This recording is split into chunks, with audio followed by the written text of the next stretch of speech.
of lawyers, and everybody is feeling the heat for slow down. Mm-hmm. And interesting enough that that market is going to come back. I think she got it, Randy. Thank you. Mm. Jyoti is in. Perfect. Jerry Okay. with us tonight? He said that he has a couple of meetings, so he's going to be calling me to see when he can log in. But he's going to be in for a while. So I've always wondered this, and I just messaged Randy. I was always wondering if you are Randy's brother from another, or is she your sister from another mister? No, Both. no, no. Well, Randy and myself, we go back a number of years. She is very well known across Canada, and I happen to have opportunity to do some real estate conventions in Calgary, and we did a lot of events in Toronto, and the Calgary was one of a kind, and that is, I believe, in 2010 or something. That's 20, Well, 30, yeah. 40 years ago. And just like you, David, brother from another mother, you helped me started. It will be exactly 19 years ever since we held our first meeting in pre-Canada, and we have never missed it for 19 years. Yeah. Yeah, never ever missed a meeting, 19 years in a row. That's This excellent. sorry, yeah, I remember. And things have changed. Well, that's fine. I mean, it's what it is. That's what it is, and we're Hmm. gonna continue regardless. But it's fun. So we're gonna start Yes. with a minute or so. Got it. Okay. Today is also March break, so that will be another thing. Second thing is Super Tuesday in US. If anybody's watching the elections or something, and that's another different ball game altogether. And we're gonna get cracking tonight. Leonard, are you here tonight? Sometimes you say. Yes, yes. Excellent. Thank you, Leonard. Appreciate it, my friend. All right, so we're gonna get cracking right away. And we're not gonna wait for a few people. Those who are not members, please become a member. It's information only. So let's get cracking. So rents are rising much faster. Ah, why?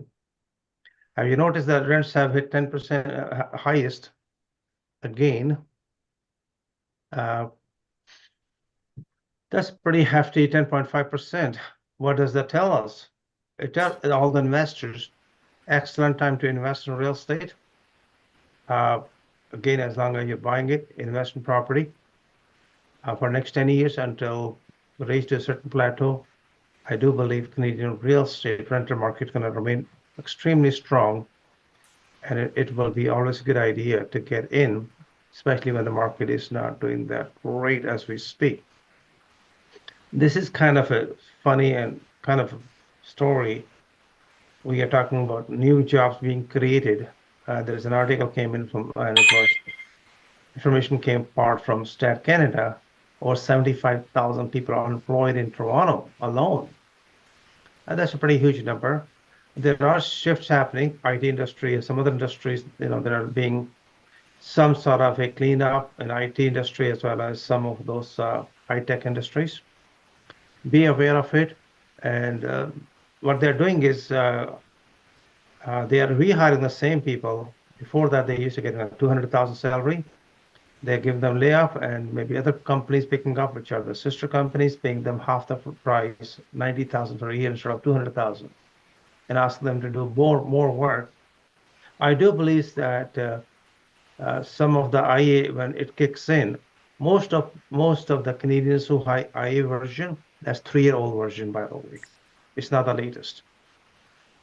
And the new IA version got released. I do believe there'll be a lot of changes going to happen. This industry will be disrupted, but how much we will see as we go along, though. Tonight we're going to bring our special guest because she has some other engagements. Jyoti Chaudhary is the lawyer, real estate lawyer. Not she's the only a lawyer. She's a super lawyer. She have a law degree from India, law degree from UK, of course, a law degree from Canada. So again, make it one of a unique type of a real estate lawyer who can help you in more than one way. If you happen to anywhere you came from, which is British North American Act or those British countries, and or Indian or a Canadian country, she can help you out. Jyoti, are you there, my friend? I am. Thank you, Namta. Nice introduction as always. Today, I'm going to be speaking about mortgage default. It's not a pleasant topic, but reality which is being faced by a growing number of homeowners today. You may be facing financial difficulties due to exceptional circumstances, which may reduce your ability to pay for your mortgage. Mortgage default happens when you don't follow the terms of your mortgage agreement, like you missed a payment, a regular. When this happens, your bank has the right to recover the amount you owe them. This may eventually lead to the forced sale of your home. So basically, what you have to do in such a situation is, if you have to check the terms and conditions of your mortgage agreement. For more information on what constitutes mortgage default, and we have the Financial Consumer Agency of Canada, which has some tips for people who are in a similar situation, and they expect banks to provide such distressed mortgagors a tailored support. Banks are expected to monitor for early signs of mortgage default. They are also expected to establish criteria for offering mortgage relief measures, and they should proactively contact you if you are facing difficulty in paying your mortgage and if you're at risk of mortgage default.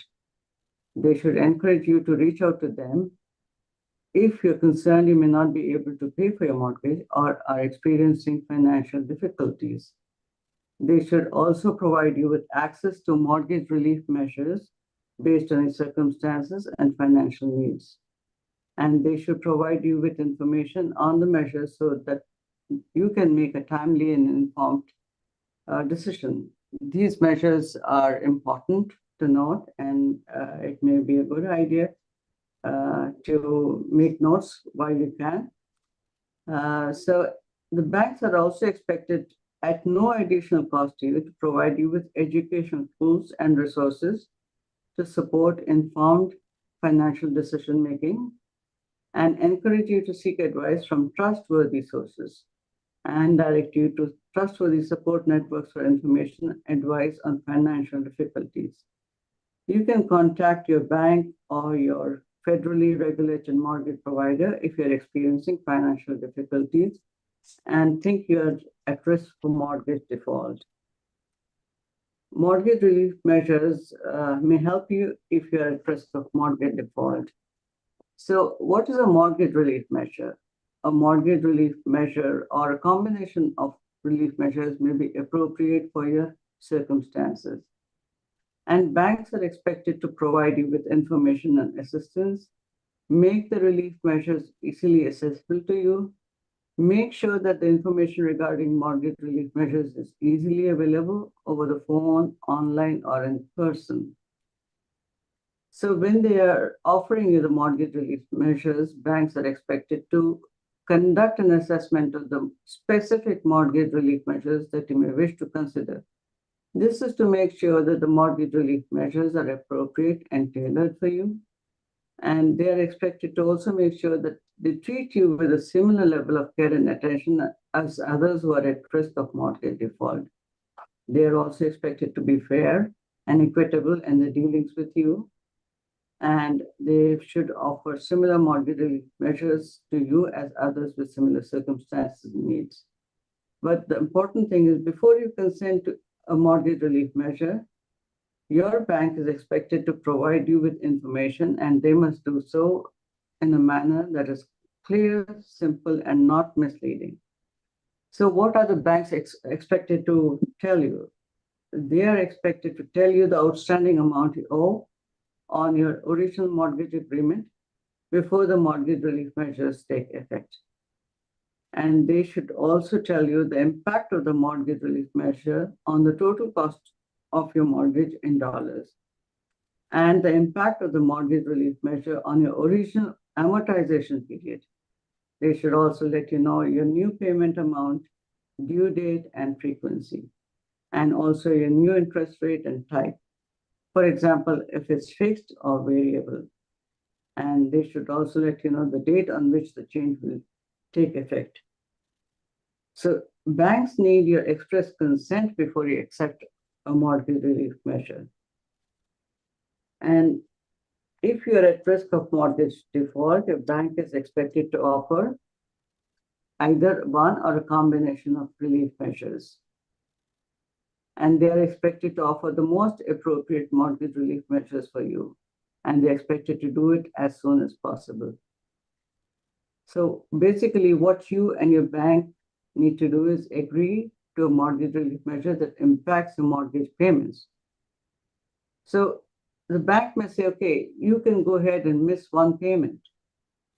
Your bank is expected to not report the missed payment to the credit bureaus. That's the case if your bank has agreed that you can miss a payment as part of your mortgage relief measures. And before you consent to any mortgage relief measure, your bank is expected to provide you with clear, concise information which is not misleading.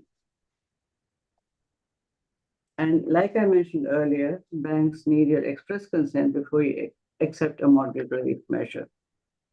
So they can also offer temporary relief such as waived prepayment penalties. And when you're making a lump sum payment, they should allow that when you're trying to avoid negative amortization, or when you're selling a primary residence, they can, make special concessions for that and waive internal fees or costs for a limited period when the relief measures start. They should avoid charging interest on interest for a limited period in cases where relief measures result in negative amortization. So these are the things that you need to discuss with the banks in order for you to get out of the tight financial crunch that you've got into. And one-on-one, if you deal with your bank and discuss your specific situation, they can tailor a solution for you, which may help you ease out over the difficult period and then get back to normalcy. So here's hoping this is going to help people who may need it. I'm hoping that not too many people are in that situation, but with the times that we are in today, it seems that that is increasing. So if you need any more information, you can always contact me. My number is on the screen, and it's best to get in touch with me or my cell because that's a phone that I pick up right away. The number is 416-880-8759. Thank you, Jyoti, so much appreciated. So this is a scenario. If you are behind a mortgage payment, you're going to miss a payment, you're dealing with a bank. First and foremost thing is if you can get in touch with your lawyer. You can also get in touch with your mortgage broker. Regardless, if you are facing a difficult time, which a lot of Canadians are going to do it in next 2 years to 4 or 5 years, because this increases of 10 times of February 22 after, it has made a life extremely difficult for majority of Canadian homeowners. So for this, there is a relief program available. There are certain options available. You don't have to, you have options. Jyoti, thank you very much for your time. I know you got to go, but sincerely appreciate your input. So this is something extremely important as well. Thank you. Bye-bye. You're welcome. And now we're going to discuss something super special quickly for before we I'm going to skip this one for a minute. I'm going to come back to this for a second. So here is something, Jyoti, if you want to be part of it. And this question is for experts. When will that Canadian mortgages rates will drop? $1 million question, starting with David Grossman. So it's going to be in the second half of the year at best. And if the economy does not cool down quickly enough, then who knows? It could be late in the year or maybe not at all So this are you year. expecting June or July, or are you expecting never? I'd say second half of this year is probable at the moment, but listen, if I had a crystal ball, I would be very rich. Excellent. Jyoti, you like to give some input? Jyoti, are you still there? Okay. Randy Goodman. Randy? Hey, sorry, took me a second. All right. Yeah, well, I'm gonna comment on my presentation as well with this, but like David was saying, probably second half of 2024, they're kind of projecting that maybe anywhere from 0.75 to a point to come down this year and maybe even more next year. But like David said, if I had a crystal ball, I'd be a billionaire. So Of course. No, it's again, there is a pressure on being in the field yourself together, deal daily on basis. You're dealing with institutions. You hear from different economists, whether it's Benjamin Thal or whether it's Sherry Cooper or anybody else in the industry. You get a kind of sense of, hey, listen, what's going to happen or what is happening. Leonard, what do you think? I think they will keep it for until June, and after June we might see maybe a change on it. Until that, there's not going to be any much changes happening. And also, even if it's drop it, and they're going to keep an eye on the inflation percentage. If the inflation percentage is not coming to the par with what they're expecting, they may not drop it even more. It's just my opinion. Excellent. Well, there are a couple of other external factors, in my opinion, whether we like it or not. The U.S. elections in November, what's happening in the Middle East, Gaza-Israeli war, also what's happening in Ukraine, Russia, and some instability with the China and Taiwan. I think all these factors do affect our economy. Is more now global than ever. It's not local at all. And one of the key elements, in my opinion, which is keeping us really, really in trouble, is the inflation. If you notice that prices of gas or gasoline to others, the food prices, which is hurting a lot of Canadians, I do believe that intend to play a big factor, though. I don't have a Jerry here. Anybody else have an opinion on it? Anybody like to volunteer their opinion on it right now?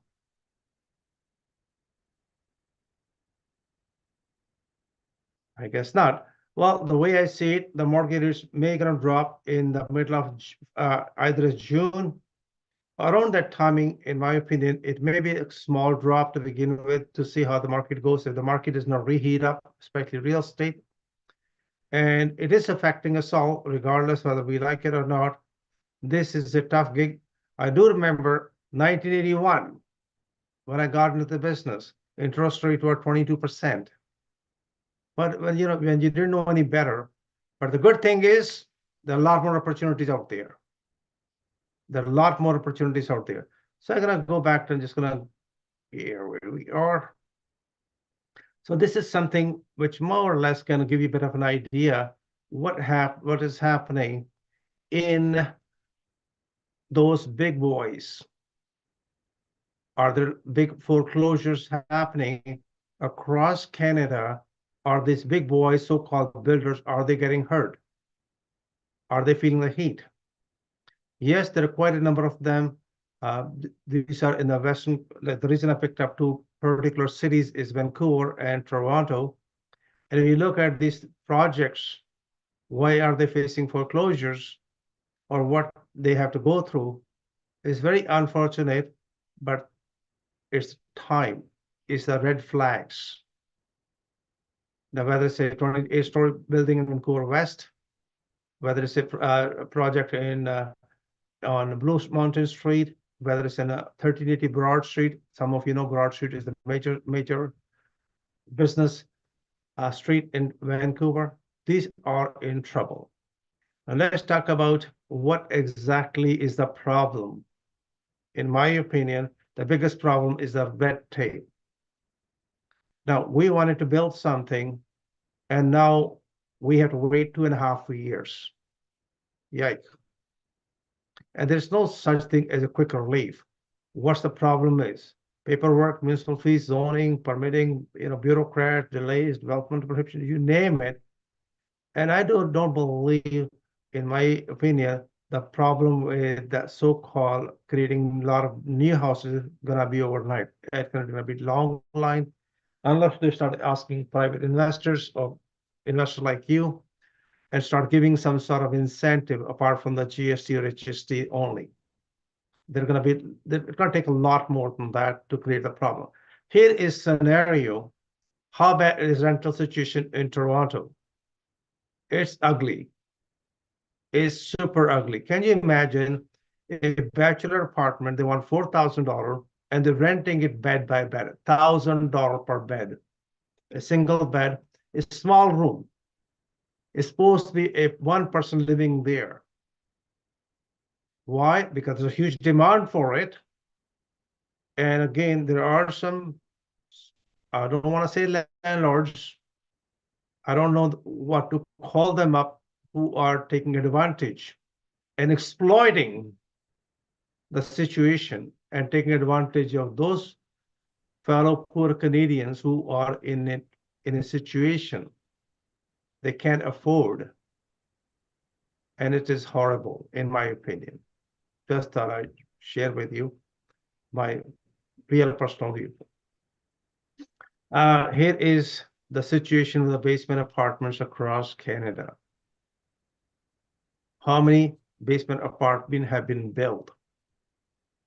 5,000%?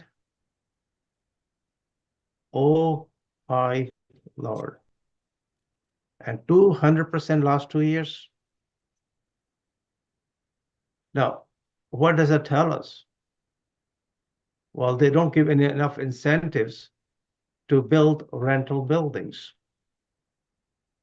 So if you look at it very carefully, it's an average Canadian homeowner is creating more rental units. Again, they're supposed to be affordable, but I don't think the word affordable exists anymore. It's whatever the highest rent you can grab. Sad, but truth. But again, it hurt us all actually on the long-term basis. Now here's a scenario, some Canadians are losing their shirts off and others are still benefiting from it. What's the difference? The difference is, again, you don't jump in as a speculator as if there's no tomorrow. You line up for every pre-construction trying to buy more properties, which you cannot manage. You have no plan. You have no asset protection in place. And when there's a low tide, then you realize you end up with high and dry and you're lining up for the bankruptcies. Bankruptcies are rising like crazy. People are losing everything. Again, if you don't have the basics and fundamentals of investing in real estate, please stay away from investing. You'll lose everything altogether. It's just like I can jump in the ocean, but I don't know how to swim. Okay, buddy. How long are you gonna last? Not very long. Now, here's another part of it. Majority of Canadians have more debts, which is very unfortunate. That's one part of it. Now, this is how much debt we have, and all of us are responsible for it. For each of us, our share is $1,750 per year. We're going to be paying the interest payment on the Canadian debt. So when the time comes in for elections, the time comes for this thing, or you want to check with the MPP or MP, hey, what's going on? How deep are we in as a country? How do we have to pay? We are going to pay for it. It's better to be aware of it. That's my personal opinion. So condo market is bouncing back slightly. It has slided back quite a bit. Most of the condos are negative cash flow, whether it's Alberta, whether it is Toronto, Vancouver, or another cities. As a matter of fact, now I noticed that there are some condos in Calgary and they're running negative. So just be aware of it. Not every investment is a great investment. A little quick stuff about what is going to happen with the mortgage renewal. This is the highest number where for next 3 years, where Canadians have to renew their mortgages. It's a huge number. The impact we have felt part of impact. As all these other fellow Canadians are going to renew their mortgages, the payment's going to be a lot more higher than theirs. We're going to feel the crunch. This economy is not out of the woodwork. Even the interest rates do drop by even 1% or 2%. We are going to be having a tough time ahead. So it's better to be well educated before you jump in, but at the same time, there's opportunities in the rental market. So next thing we're going to talk about is, if you know, a lot of Canadians are facing the word foreclosure. If you happen to know somebody, please let us know. We can, most of the time, we can help them out. Whether they're facing foreclosure or power sale, there are a lot of options they have available. So before I bring in Randy Goodman, Randy, is that okay if I can put David ahead of you? Yep. Okay, perfect. Because David has some other commitment at the same time. So I'm going to bring her in a minute. So these are the next Bank of Canada rates for this whole year, by the way. Next will be April 10th.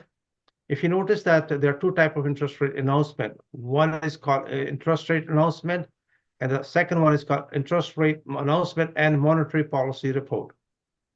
So we are expecting between June and July, June 5th or July 24th, some sort of a reduction.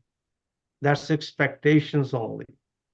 So you and we are at the same boat. We have the same knowledge as you do. This is something else I'm going to discuss next meeting. If your house can be taken away from you if you do not pay your taxes. I'm talking about income tax altogether. So I'm going to bring over one more thing for most of you. How can you afford a mortgage? This is a Government of Canada website, by the way. If you are facing any kind of financial difficulties, this is the page I want you to consult. It may or may not be for you, but it could be for somebody else. If you just Google the word, if you're facing mortgage difficulty, there are some guidelines you can follow through, which can be very helpful.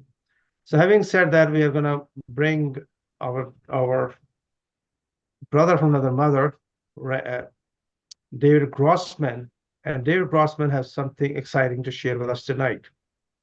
David, it's all yours, my friend. Okay, thank you very much, Navtaj. I appreciate it. So Can you see the slide though?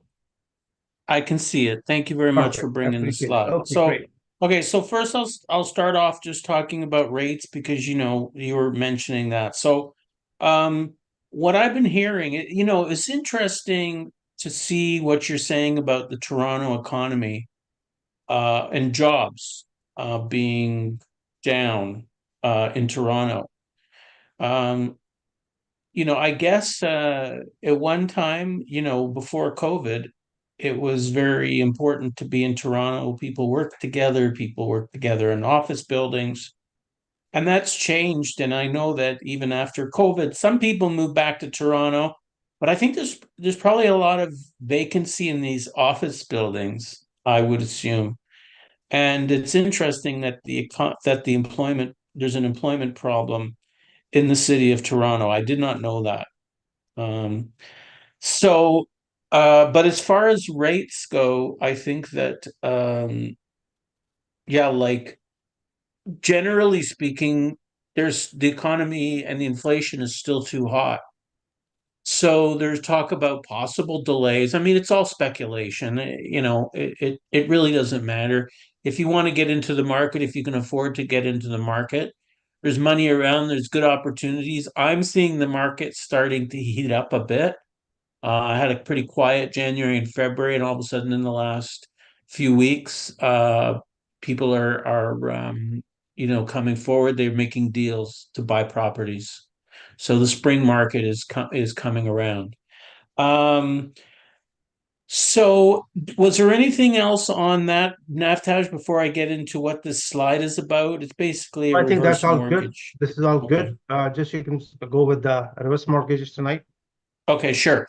So, uh, I wanted to show an illustration, and Navtaj was good enough to bring the slide up.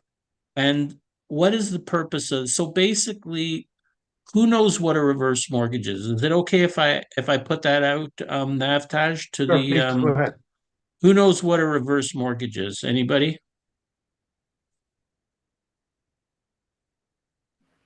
Yep, Th- I think. Go ahead. Reverse mortgage would be when, I guess it's usually for older people who probably own their home, have a lot of equity in their home, and they want to live a freer lifestyle with some more cash flow, and they take a mortgage out on their property for their own purposes, not necessarily to invest in something. Yeah, I mean, that's right, Randy. They could be taking money out of the property for any reason. They could be taking it out to invest. If they're keen on real estate. In fact, you can have up to a reverse mortgage on up to a sixplex, 6 residential units, and live in one of the units. And so, yeah, it's used for investing, but you're right. Most commonly, people take out money because, they're in later years where maybe they're not working as much, maybe they don't have a big pension. They're comfortable in their house. They want to stay in their house for some period of time. And this is a solution, a mortgage solution where they don't have to make mortgage payments. You have to be at least 55 years of age to qualify. So, does anybody, in looking at this, slide that Navtaj was good enough to put up on the screen, does anybody want to take a guess at what this slide is saying?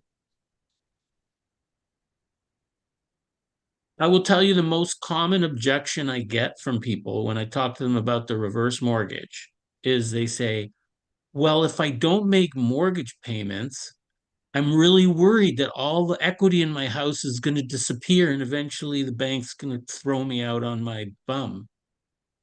And I'm going to lose my house and I'm going to lose all the equity in my house, right?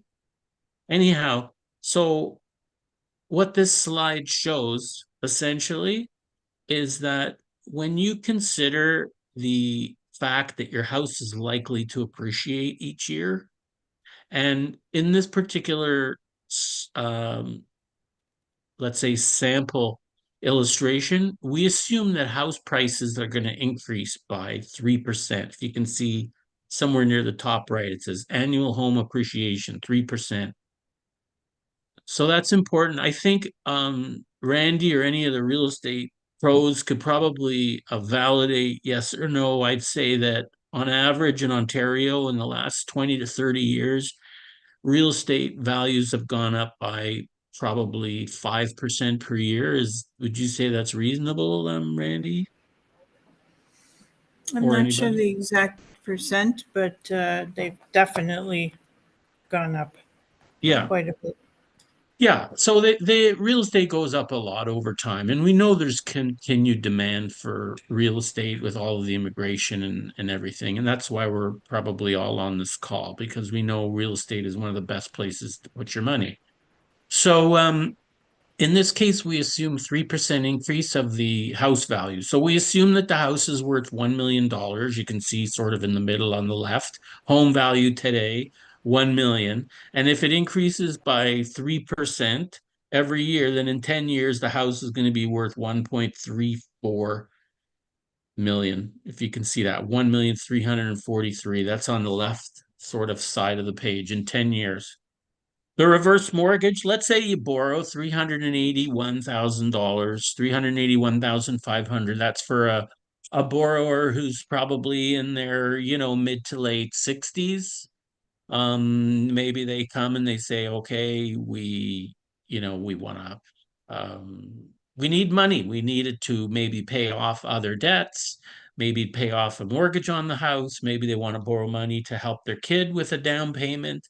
Maybe they want to take more time off. Maybe they need it for nursing care. They might want to travel, do renovations to the house, improvements. Could be many things.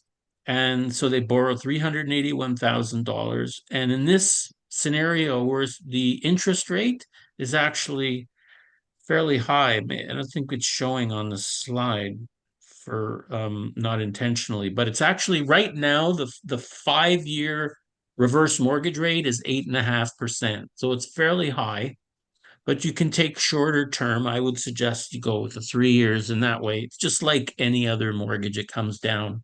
But you don't have to make payments. You can still, but you don't have to. So this can really impact quality of life for somebody who's in their retirement years, has equity in their house, and nobody's going to come and take your house. And all of the equity is not going to disappear that quickly. And you can basically stay in the house as long as you're like without making a single mortgage payment. Stay in the house as long as you're alive. All you have to do is pay the property taxes and the insurance on the house, keep those current. Otherwise, you can live to 120 years old if you can and never have to make a single mortgage payment.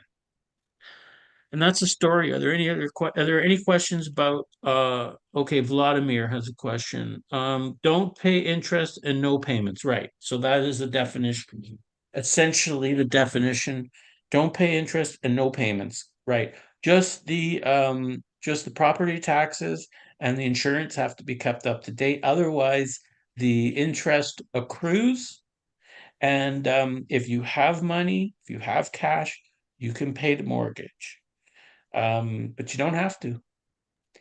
Any questions or comments about mortgages? Sorry, David. Yes. Sorry, you mentioned an 8% interest rate, but they don't have to pay the mortgage or whatnot. So can you just clarify that? So right now, actually, hold on a second. It's not 8.5% in this scenario. It's actually 7%. The rate is 7% in this particular scenario. Like we have different products available, and depending on the age of the people and how much money they want, if we have to push the envelope and give them more money than they would normally qualify for based on their age, then the rate could be higher. But actually, in this scenario, it's 6.99, and that's for a fixed 5-year rate. And you do not have to make mortgage payments, as you know, so the interest would accrue, but you can make payments if you have cash. If you want to, you can make payments to cover the interest at least, and then every year there's a privilege. You can pay down the mortgage if you want to. This is not normally meant to be a short-term scenario. If it's usually for somebody who's planning and stay in the house for at least 5 years or more. If you die or if you go to a nursing home, the prepayment penalties are reduced significantly. Like they're a little bit expensive in the first 3 years because it's a closed mortgage, but I mean it's not like totally insane, but it's meant to be a longer term solution, and it's reduced if you have to move to a nursing home or if you die. It's reduced so your family doesn't get stuck paying some. Sorry, if you die, I think it's eliminated. So your family doesn't get stuck paying some kind of ridiculous bill if something happens to you. But this is for the homeowner. You know, the kids normally they might not like it because they're going, well, what's happening to my inheritance? But if you're a homeowner, if you've worked all your life, you don't have a ton of cash, you need money in your retirement, you have equity in your property, this is a very good solution for some people. Anybody else Thank have you. any questions? Please feel to put the question in chat if you like. If you're a bit shy to talk.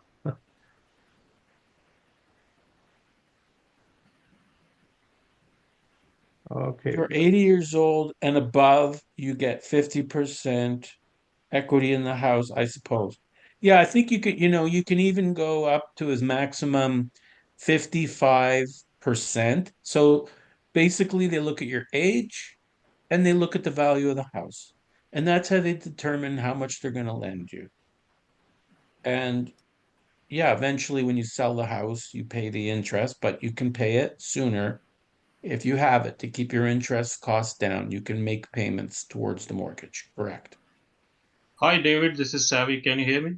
Yes. Hi, Savvy.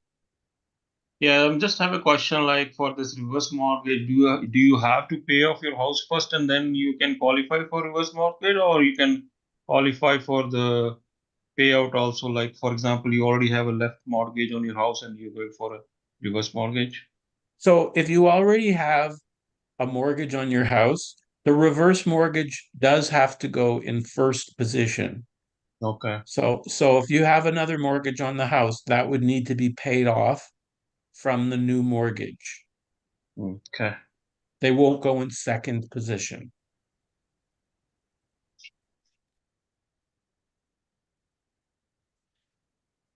Thank you for the question, Savvy. Anybody else have any questions? All right, David Grossman is actually a mortgage broker, has been a broker for a very long time. RockYourMortgages.ca is his website. You can call him directly. He has been working from day one from us for a long time. Again, feel free, and he's gonna be around for the next 15-20 minutes before he takes off. Please feel free to call him directly if you feel that you have something personal. 416-876-2031 is the number, or rockyourmortgage.ca is his website. Thank you, David. Appreciate it, my friend. Thank you, Navtash. All Thanks a right, lot. so we're gonna bring our good friend back. Where she goes. So, Toronto real estate, what is happening with it? What's the report from 24 of February? How many property gets sold? What's happening in the market? To enlighten us all, this is my sister, Randy Goodman. She is gonna be giving us a little bit more than what we can get. Randy is the 11 times international bestseller author, and she's gonna be hitting the number 12 pretty soon. And she does have a lot of events. She's one of the most respectable real estate broker across Canada. I had the privilege to work with him for a very, very long time. Way too long. Randy, it's all yours, my friend. Thank you so much for having me, Navtaj. It's a pleasure to be here. So I'm going to talk a little bit about the purchasing market and the rental market, the freehold condos, everything. Okay, so Toronto's real estate market, if anybody was aware, last year for a nice 6 months or so was kind of quiet, and it started to come back to life December, January. So home sales were up 37% compared from January compared to the same time the year before. New listings had increased by 6.1%, according to TREB. And the federal government announced in September 2023 that it would waive GST on new rental projects to encourage new developments. Ontario followed suit in November, announcing the removal of their portion of the HST on rental builds. With about 14% of Canadian mortgage holders set to renew their loans this year, the CEOs of the big banks say they're confident the resulting interest rate hikes won't crush customers or lead to a wave of defaults. They believe the Canadians will give up discretionary spending before they have to give up their homes.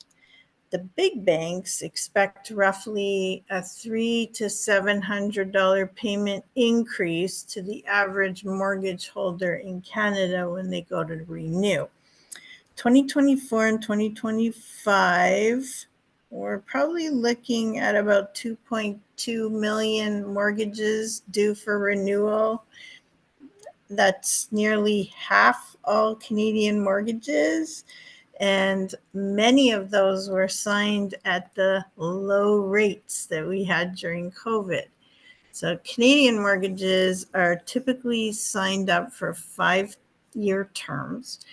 Next year, an average of about 24% of home loans will be up for renewal with the big banks. In 2026, an average of say 35% of mortgages will be up for renewal, and then they expect about 22% a year after that. Of course, they're hoping that the interest rates would have fallen significantly by then, but I don't think we're all very hopeful of that. But like I mentioned earlier, the big banks are suggesting rates could begin to fall around the middle of this year, maybe by 75 to 100 basis points. And then some banks have mentioned they think maybe another 100 next year, but we'll see. CMHC estimates that average monthly mortgage payments could increase by an estimated 30 to 40% as they come up for renewal in the next few years. That means Canadians as a whole would need to find about $15 billion within their household budgets to afford the increases. The the rental market report published by CMHC in January reports some key trends that I want to mention. So record low vacancy rates, going down to 1.5% in 2023. Record high rent growth of 8%, which is really making it less affordable for renters, especially those with lower incomes. City-specific trends like Toronto, Montreal, Calgary, and Edmonton had significant declines in vacancy rates, while Vancouver and Ottawa maintained being pretty stable. Rental condominium markets, the markets accounted for 20% of all rented units in 17 surveyed cities in Canada. More condos rented in Canada have decreased the average vacancy rate from 1.6% to 0.9%, making it a much tighter market. Vancouver rents increased over 7% in 2022 and came up another 5 to 7% in 2023. Alberta apartment rents grew 16%, and it was the province with the fastest growing rents for purpose-built and condominium apartments in 2023, recording a 15.6 annual increase in December to reach an average of almost $1,700. And some reasons that rents are rising, Navtaj mentioned, a few things that affect the market that are global. There's also, just to add to that, our inflation, the relationship between inflation and higher rates is mortgage rates increase dramatically, making people want to go to rentals. houses become less affordable. It's difficult for purchasers to qualify for a mortgage.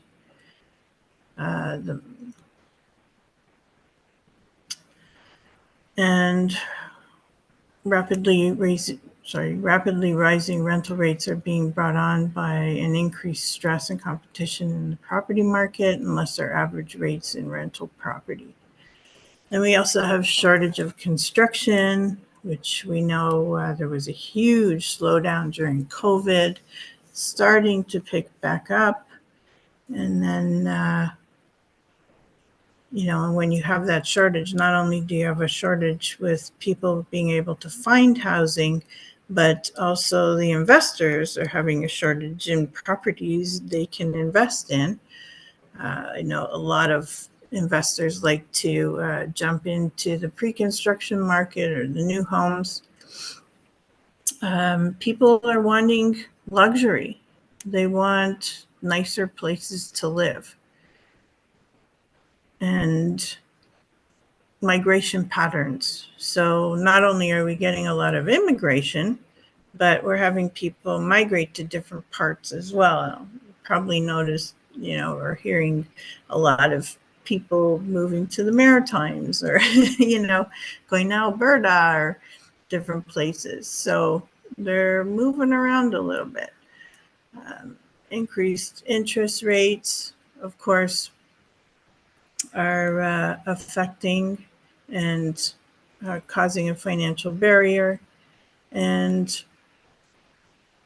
the rental market outlook for 2024 is expected to remain undersupplied, but should become somewhat more balanced this year. Rental growth is expected to reach its 5-year average of approximately 5%.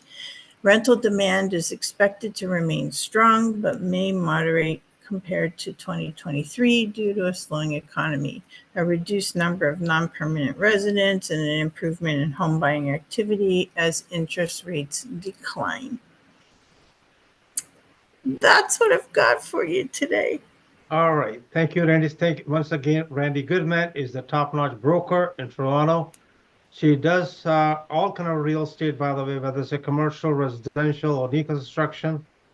And she does hold many, many events all together, especially for women and for entrepreneurs.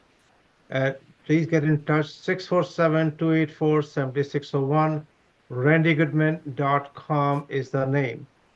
We are Thank going to you. have another speaker, but he may going to come later. So I'm going to do is I'm going to take over, and I'm going to do my part of the portion tonight first. And when he comes in, we will take it from there. So what's happening with the real estate market across Canada in February 2024? What is the balanced market? Which market is the market where you should be looking into it? Should you be staying away from it? All based upon the facts and figures. Facts speaks much louder. So what are they saying? There are few sellers market, but there's overheated seller market that is in Calgary. Why Calgary is on fire? Simply, really, majority of people are rushing into the area because of affordable housing. The prices are right, the weather is good, mountains, and here we come the Chinooks. In the middle of winter, they got a warm air from the south. And all of a sudden, in the middle of winter, you can feel it's like a summer. But right now, as we speak, if you look at it very carefully, apart from the Guelph and Cambridge, and there are some other parts, nothing from Ontario, whether it's in New Brunswick, whether it's in Saskatchewan, whether it's in Nova Scotia, as she said earlier, Maritimes, as well as we are talking about Woodstock and Ingersoll, which is close to London, Ontario. And then we got to Edmonton and Calgary. So on the other hand, if you want to look at the market of interior BC, that is the buyer's market. Now there is a way of doing it. Now I'd like to show you the figures in Calgary. So what happened is Calgary, 2024. What is happening in the price wise? How much prices went up by 1 year? 15.1%. How about the number of sales? Went up by 22.7%. This is based upon year-on-year basis. Again, all I'm just simply sharing is information which I believe we got from their board, and more or less to bring you awareness. Hey, this is what's happening in the market. Now, here is the scenario in Toronto. I know Randy covered it very nicely, but there are something I just want to reiterate. After 2 years of struggle, February to February 24, now we're in March, interest rates gone have at least over 10 times. Now the sales are up by 17.8, which is approximately 8%. And it takes a lot less time to sell, and the average price went up slightly by 1.1% in February 2023. The average house price sold for over 101% of the list price. So these are the prices for detached houses, semi-detached houses, has been row houses, townhouses, and condos. This is how the market looked like to us. Now, what happened to condo market in Toronto? It went to sleep. People think, oh my God, nobody's gonna buy the condos. No, it started exploding again. Now it is slightly, the price is getting a little less, but again, the market is coming alive. People say, listen, I can't afford to buy a house, and the second best choice they might have is a condo. So condo market is not dead altogether. It has came back with big figures though. Now, Toronto Real Estate Board again, one more time, the inventory is improving, but the good deals are moving much, much faster. Why? There's a lot of so-called pent-up demand, and those people who are sitting on the sideline waiting, okay, interest rate gonna come down, and we're gonna jump in. Now, they might have jumped in prematurely, hoping, oh, before we buy the property, if the interest rates start rising, we might have to pay extra couple $100,000 for the house. So it's one of those things, yeah, and you got yourself in a situation, should I buy the house now or should I wait until the interest rate drops? And now there's no way of figuring it out which way one is better. And now some of the so-called Canadian first-time home buyers are getting sick and tired of waiting for last years. So now you're gonna see they start jumping in the March. The number so far till 10th of March is not that high compared to February, but again, as we go along, we're gonna based upon all the facts and figures though. Next thing I'd like to talk to you about. Don't want to feel like talking about it, but we have to address this issue. That's delinquent rates. How many Canadians are behind mortgage payments? It increased by 135% up in Ontario compared to last year. And the funny part of this one is majority of the Canadians who are renewing their mortgage, their average rate is gone up by $457. The biggest problem is not only the mortgage, it's also about the credit cards, HELOCs, and other loans as well. So these are kind of more or less fact-based situations. And now there is some other good news, which always happen across Canada. Every time I share this thing, people say, no, it doesn't happen in Canada. Yes, it does. So there are, every province, there are some small towns, and they want you to come in. And they want you to come in and say, hey, listen, would you like to come and live here? People live there. They're small towns. It's a different ballgame.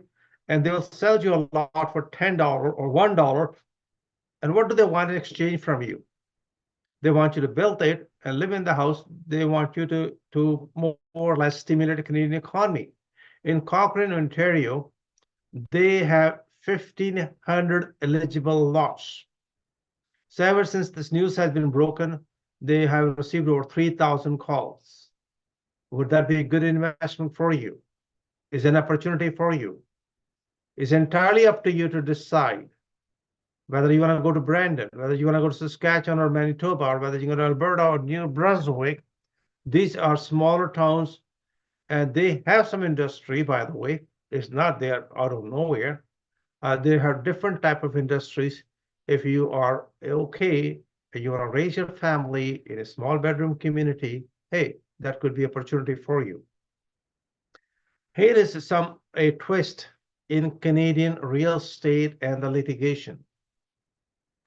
So if you are one of those dads who didn't want to pay the support to your child, the BC Supreme Court have a warning. So one gentleman who didn't want to pay his child, the court have decided, the BC Supreme Court have decided that you have to pay $150,000 for child support. And if it takes to sell your property, so be it. And this person decided to defend, and they call certificate of pending litigation. It didn't work, or it's called lis pendent. Again, it's kind of funny that this is under the Order Enforcement Act. And again, some of these properties like this will be seized by the court and will be sold in auction.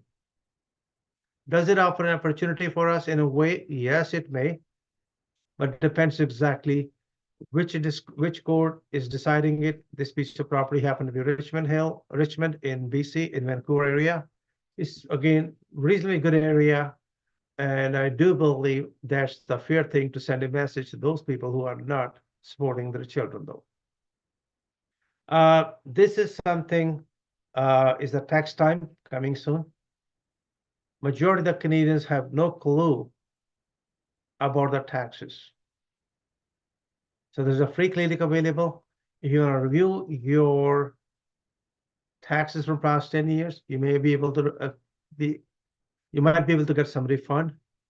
And because of this service, about 750,000 Canadians asked for review, and they got about $3 billion of tax refund. I believe it's 3 billion. I'm sorry if yeah, 2 billion. I'm sorry, or $2 billion tax refund. Just check it out. So the CMHC, which came up with the program, they want to share the equity, which they want to be your business partner owning the property. That program is going to be scratched. Thank God it's going to be gone as of 21st of March. This program was never had a good, it was never good for the Canadian homeowners, first-time home buyers. So say goodbye to it. It's a good thing. It will be gone forever. This is typically houses on Wall Street. People think, you know what, there are certain type of properties which are humongous in discount. Now, these properties, people thought, oh, not this one will sell. Now, this got to my attention because it was a listing price of 1.8 and it got sold for 22% more, which was a great price in my opinion. But this property is good property based upon the location. Even the lot is small. There's no parking. But again, those gems, this is a good time if you're in the market looking for a deal. Maybe you should look into it. This is gonna become, oh my God, this nightmare gonna be over soon for Canadians. What this nightmare is all about. Somebody knocks on the door, knock, knock, who's there? Oh, listen, you need a new furnace, or you need this, we can do it for you, and you only pay only $45 a month. You sign it, you do not know what the heck did you sign. That is called notice of security interest. They might have put a new furnace or new hot water tank or water softener, something along the line, and you're gonna say, okay, I don't have to pay $5,000 or $10,000 for it. Now, when it comes to selling your home and you want to remove this, they want 50 grand for it. So you do not know what have you signed. Most majority of the people who become the victim, and the term is called NOSI, notice of security interest. And now this bill is in the parliament, in the Ontario Provincial Parliament, and they're gonna ban all these liens. And this has been a bad news for Canadians, for Ontario, especially those people who have a language barrier, or they're senior, or they're not sophisticated. These companies were running a scam, in my opinion, period. And that need to be stopped. It's a good thing if this thing get banned because that create a lot of problem, even for investors when we are buying the properties from Canadian homeowners, and sometimes we run into a big problem with them. Can you buy a house under $500,000 in Ontario? Maybe. So there are a few pockets left around GTA. As a matter of fact, I saw this morning a townhouse in Oshawa for $299,000. But there are not that many properties out there which you can buy for $500,000 or less. Now, if you look at the numbers compared to 2013 to 2023, how much the prices are gone up is incredibly insane. So what's going to be next boom city? Brandon. Why Brandon, Manitoba? What's so special about Brandon? Well, look at the numbers. Last 5 years, appreciation about 20%. Small town. It's in Manitoba. It is have several different businesses, including one of the biggest plant, I believe, for the meat plant by Maple Leaf. And it is pork process plant, by the way, and they have different industries down there. It's a good place to go to. Average house price is about $295,000. It's a good place to invest for long-term basis. So this is going to be another booming town for the next 5 to 10 years. You will find the price is going to go substantially higher. If you're looking for a long-term investment property, let's say multi-units or something, where you think that you definitely want to have positive cash flow, these type of cities could be good, whether it's Regina, whether it's St. John, New Brunswick, or St. John's, or Newfoundland. There are a few towns which, in my opinion, have pretty steady economic background. And is it sustainable?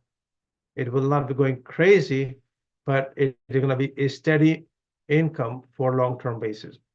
How much, where can you buy, where can you get about $1 million across Canada? Let's not even go there, but there are very few places. And if you come to GTA, Vancouver, you can simply forget about it though. So here is my question for you, and most of you may or may not realize it. In 2014, if you had a house worth $200,000, you would have paid only $200,000 interest for the lifetime. Now in 2024, after 10 years, you're going to be paying interest of $200,000 for 5 years, not 25 years.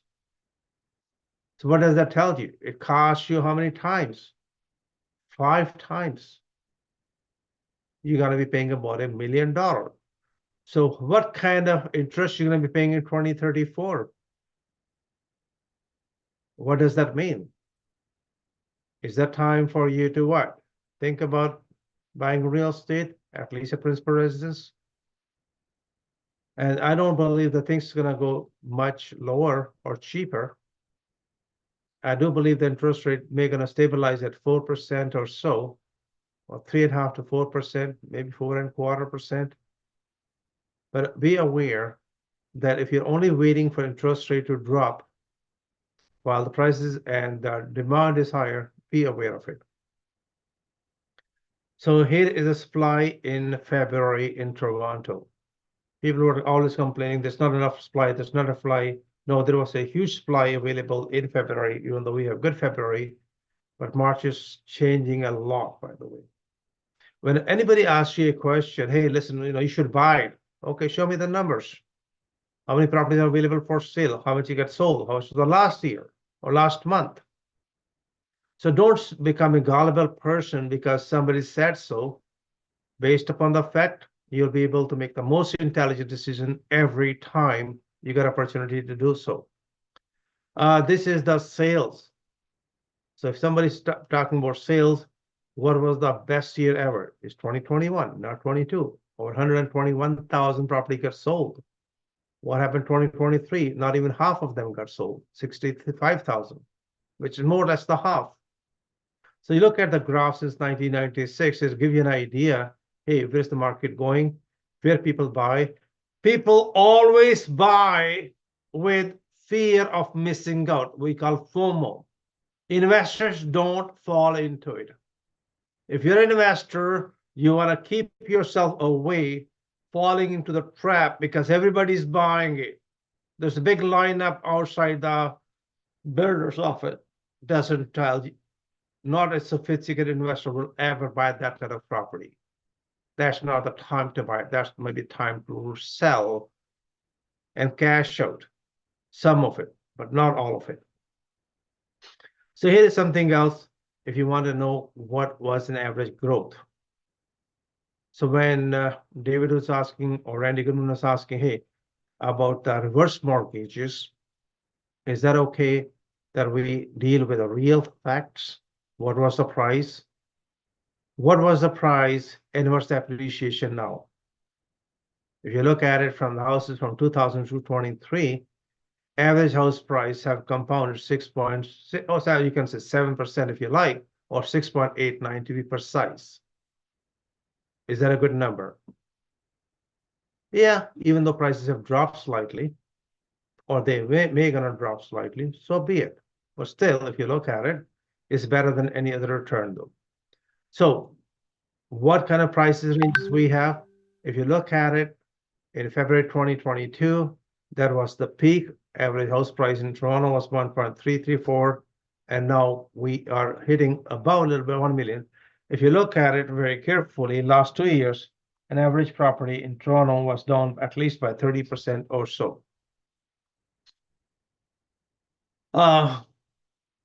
This is another nightmare for those investors who never took a lesson or education how to be good landlord. It's a nightmare. 53,000 unresolved cases. You have to wait a year or two before you can kick the tenant out, and tenant is not paying a dime or nickel to you.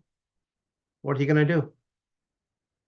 Does it discourage investors not to invest in Ontario? Where would you go? What options do you have? Again, once you start vetting your tenants thoroughly, occasionally you're going to have some bad apples. In my opinion, majority of the tenants are great people. There's always a couple of bad apples, which we have to deal with it. On top of that, we don't get much of help. And this is the time for you to say hello to the premier or to the minister on provincial level. Hey, what are you going to do about it? How are you going to help us out? It's always a good idea to talk about it. All right, moving forward with this, kind of funny, but I just thought I should share with you. Just thought, if you got offended, please forgive me that I meant to offend it. And they're saying you're not supposed to make any loud noises when you're doing your personal business with your family, and it's part of the thing. But thank God it's not in Canada.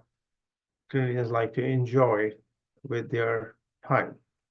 So here is another scenario when the landlord gets frustrated. They're not getting rent, and one landlord decided to go and switch off all those utilities, and that is not legal.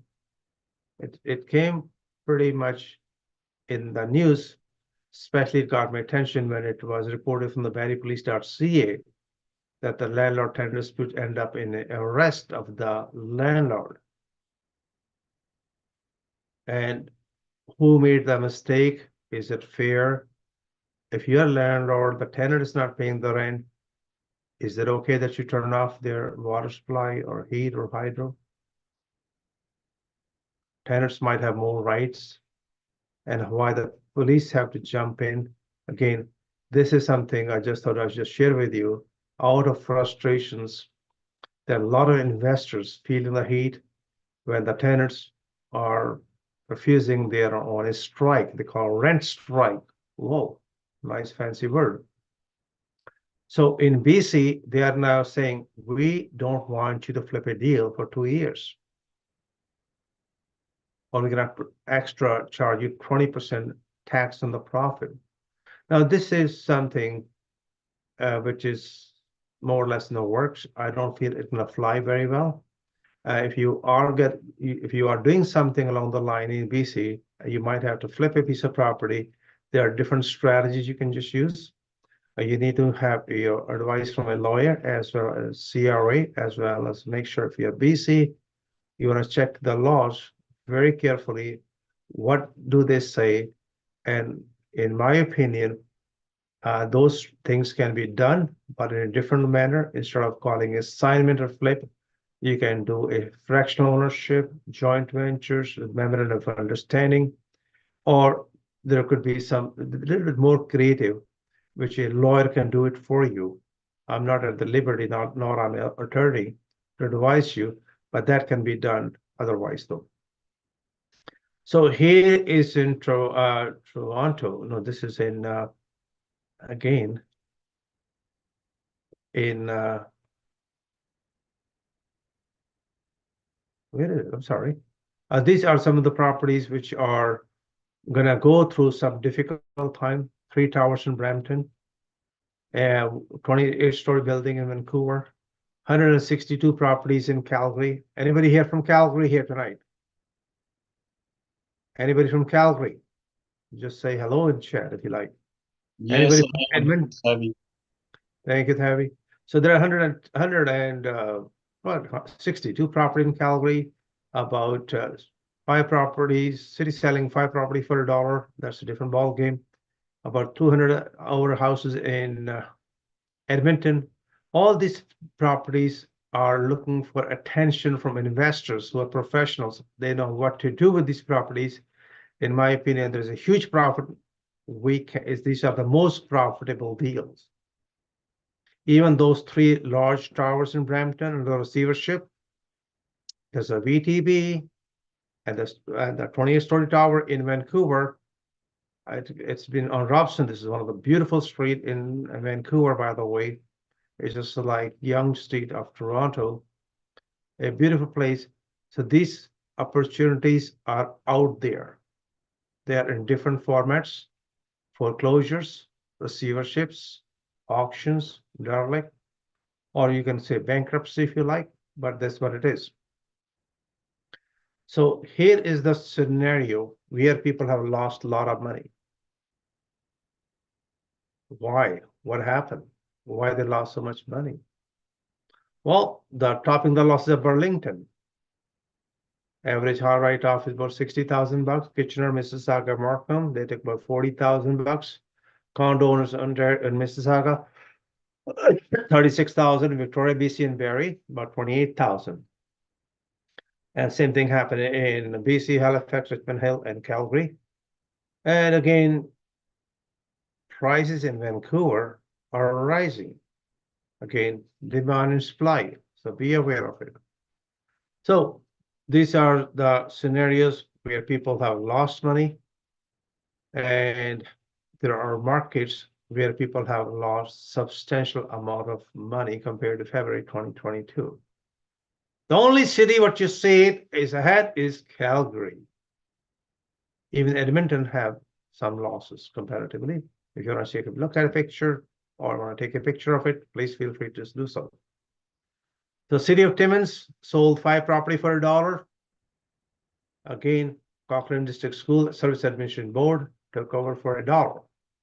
So what's the deal? Well, they are looking for some affordable housing. Having said that, can we do it as an investor? The answer is absolutely yes. Can we buy 5 or 10, 20 properties for $1? The answer is yes. And this is some of the strategies we teach in the apprenticeship program. Well, if those who are attending apprenticeship are going to be learning a lot more. So some of the most stable Canadian real estate markets, Calgary, St. John's again, both, and Calgary prices have gone up quite a bit higher. And there are a few other towns which are not in the slide, but Brandon, and there will be other few towns. I'm going to be discussing it in next meeting. I'll be discussing it, why you should be looking into investing in Edmonton, Brandon, and other part of a Cape Breton in Halifax? Should we investing in Moncton? Should we invest in certain parts of Toronto area? There are certain pockets, in my opinion, if you happen to be in Toronto, or there are certain pockets in Vancouver area, or wherever you are, there are certain pockets which can have potential, pretty high appreciation. And to get in the market, it makes sense. The numbers will make sense.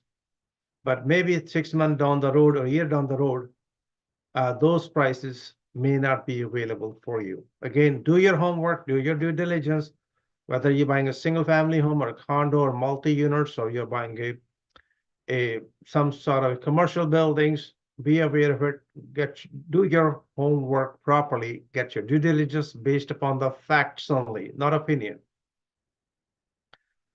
This is sad but truth. A lot of Canadians, or some of them we call speculators, bought multiple properties for a pre-construction, heading towards quickly to the bankruptcy lawyers or bankruptcy trustees. Hey, what should I do? Do I lose everything what I got? Can somebody take over? I sign a contract. Can I back it out? It's called breach of contract. I can't go to sleep. The builder gonna sue me. The prices have dropped what I paid for it. Very familiar nowadays. Practically, you can say every builder have the similar story to tell. The people who bought the properties are not in a position to close, and they're gonna have a inventory which will be defaulted, where the buyers have given a deposit and they are nowhere to be found, or neither they're capable of closing a deal. I heard something today from a builder. It's not from a builder, from a realtor.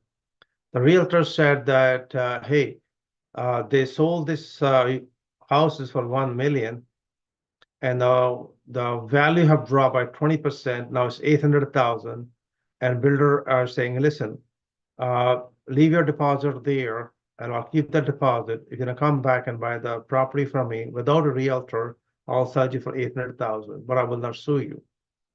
So it means the realtors are getting screwed. They're not getting any money for it, even though they are the one. They're supposed to hold our clause, but again, that's a different drama. People are hurting. Majority of the investors who are not sophisticated, who did not take a proper educational training and don't have the basics of fundamentals, are heading very fast toward bankruptcies. And sad but truth. Would you like to buy a plot for $1? Please write down the number, and I expect you to write the number, because a lot of people ask me, hey, question, what is it for me? No, I'm information provider. We provide information, period. You're gonna call the town of Cochrane. This is the number, 705-272-4361. You don't have to anything. According to them, the value for the lot is $50,000, and you're getting it for only $10. Confirm it with them and check it out, and you let me know if this was a valuable information. 705-272-4361, where a lot is worth $50,000, you can buy it for $10. I'm information provider. Thank you. So renting, that's another ball game altogether. Some of you might have heard me in one of the convention or one of those shows or whatever it is, that I talk about this piece of property, renting 1 bedroom for $7,500 in the Ritz-Carlton in King, downtown Toronto. Why somebody's paying $7,500 a month rent? What exactly they offer? By the way, this is on MLS, in case you want to check it out. 183 Wellington Street West, unit number 3305. I have nothing to do with this particular listing, just for your information only. It's fully furnished. It's a beautiful south view. I always said south view is always good. You got to see the lake. And again, amenities, the concierge, the valet, the restaurant, the bar, the spa, the fitness center, and a lot more as part of it. So that's a good thing to know. And even one particular investment can give you positive cash flow if you know what you're exactly doing, though.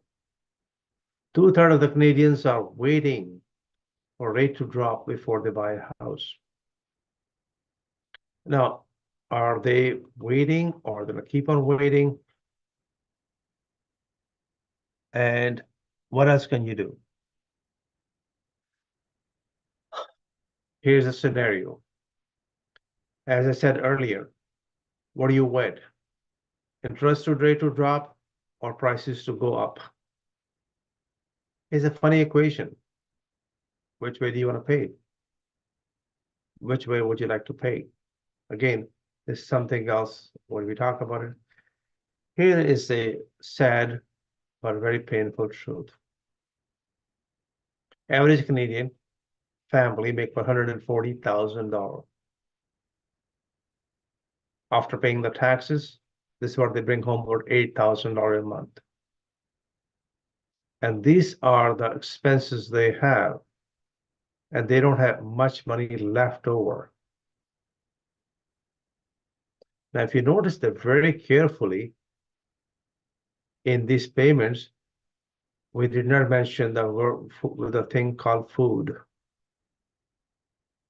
How does these families survive? Their payments went from $2,800 to $4,400 a month.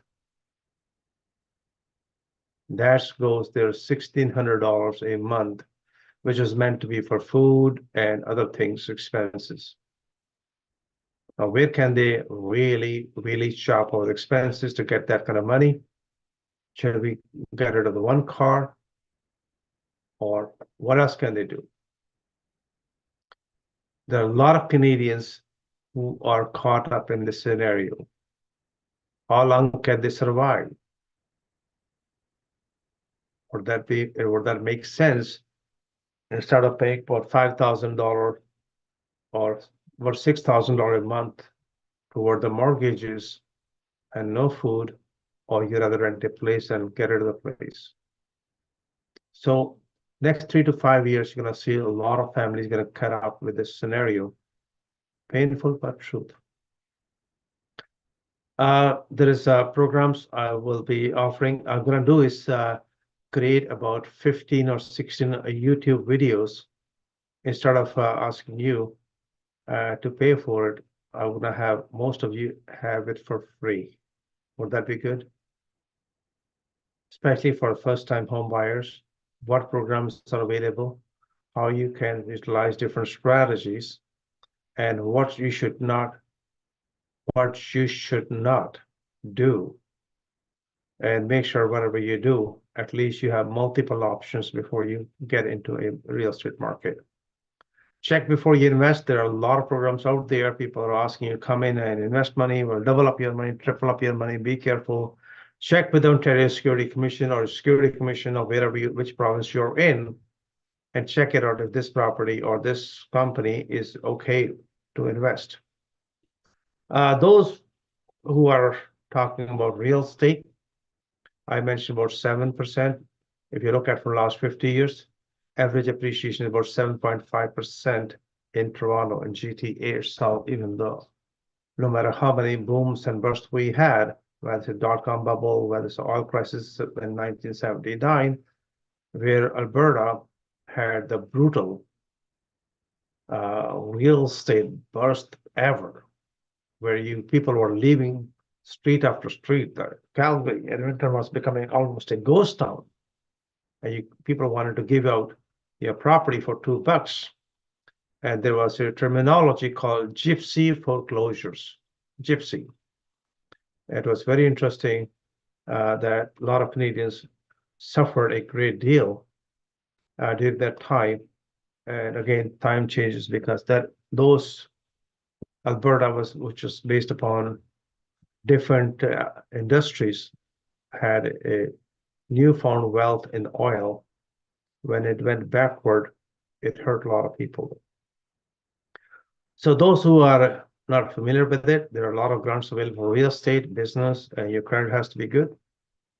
These 3 books we have been offering to fellow Canadians for $500 at a discount.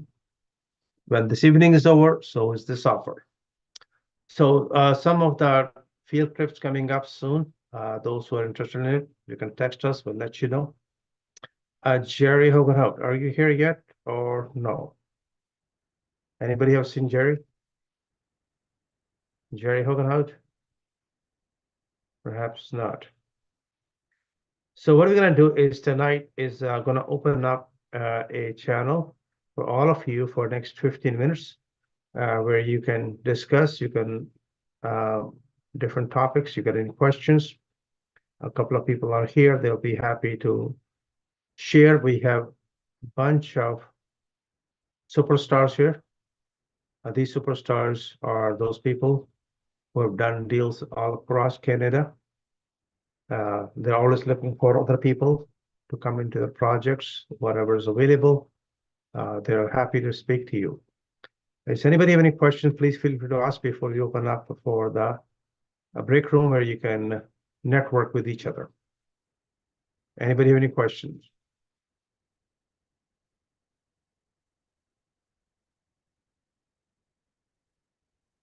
There's no questions. Perfect. That's even better. So please hang in there. Do not hang up. You can turn your cameras on and it will be about 60-second pause. Once the pause is over, you will be all in live, and make sure you unmute yourself and turn your cameras on, please. Thank you.